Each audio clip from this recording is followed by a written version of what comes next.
Здравейте, казвам се Деница Алексиева, работя в туроператорска агенция Welcome Travel. Намирам се в Рим, където е една от нашите основни програми. И тук сме с екскурзовода ни Венета Ненкова, която ще ни разкаже малко повече за Рим. Здравей, Венета! Здравей! Бих искала да те попитам, какъв е интересът на българите към Рим? Огромен. Интерес е огромен. Много се радвам, че толкова много българи идват и обичат Рим.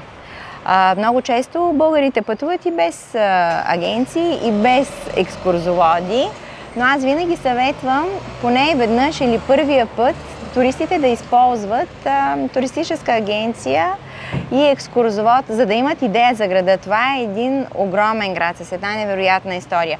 Не случайно това е вечния град, защото това е град с почти 3000 история, където ако нямаш основни понятия, основни знания за нея, някак си не можеш да разбереш същността на Рим.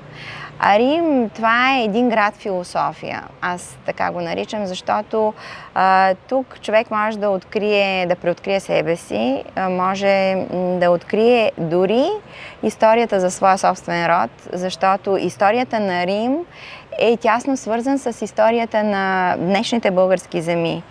Не само защото цели 7 века ние сме част от този Европейски съюз на античността, Римската империя. Не случайно в нашите български земи непрекъснато, където и да копнеш, излиза я римски път, римски терми или някой стадион. Много често българските туристи казват: аз в Рим се чувствам все едно съм у дома. Да, това е обяснимо. Обяснимо е още повече дори когато влезеш в Ватиканските музеи, във всички музеи. Много често туристите остават учудени, когато преоткриват в артефактите, които са изложени там, нашите тракийски божества, Дионис, божествата, които са участвали в Дионисовите мистерии, Орфей. Това е именно защото тази Римска империя, или както го наричаме Европейски съюз на античността, всичко е било в движение, точно както в наши дни.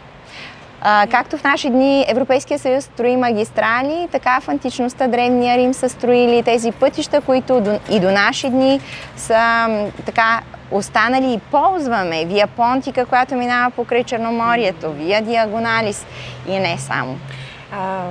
В тази връзка какво показвате на българите, които идват в Рим? Задължително. Задължително. Естествено, всеки един екскурзовод има предпочитания.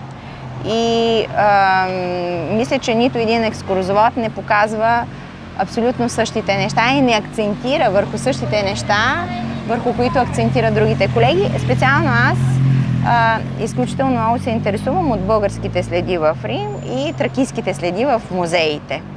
Защото аз мисля, че е много важно ние като българи да научим нашата история и да разберем, че нашите антични корени са свързани с европейската култура и с това, което ние като наследници на траките, българите като наследници на траките, сме оставили в контекста на европейската култура. Заради това за мен е изключително важно моите туристи, като си тръгват от Рим, да разберат, че и ние сме дали нещо на света.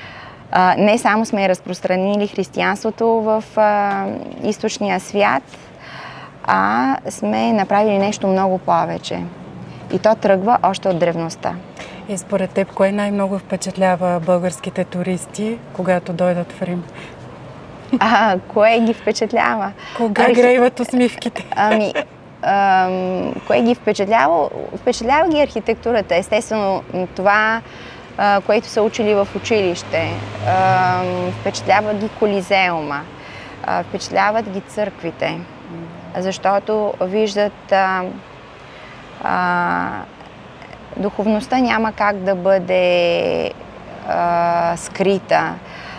Влизайки в църквите, хората виждат този култ към съвършенството, към небесното и то няма как да бъде прикрито и потиснато, така че българите знаят да ценят красивото. Не случайно, като дойдат веднъж в Рим, не остават само с едно ходене до Рим, а ходят по няколко пъти. Рим е един град, който никога не може да бъде опознат напълно. Аз от 30 години живея в Италия, в Рим, и въпреки това не мога да кажа, че го познавам напълно, защото това е наистина една бездънна яма, един град, който носи цялата европейска история. Да. Както казват, всички пътища водят до Рим. Да. И според теб какво още не са видяли българите, които посещават Рим? За съжаление, всичко се върти около основните забележителности, които всички агенции предлагат, но ето, например, аз съветвам да излязат малко извън крепостните стени на града, защото, например, до наши дни се пази така в една добра част Вия Апия Антика, най-старата улица, останала до наши дни. Това е нещо много интересно.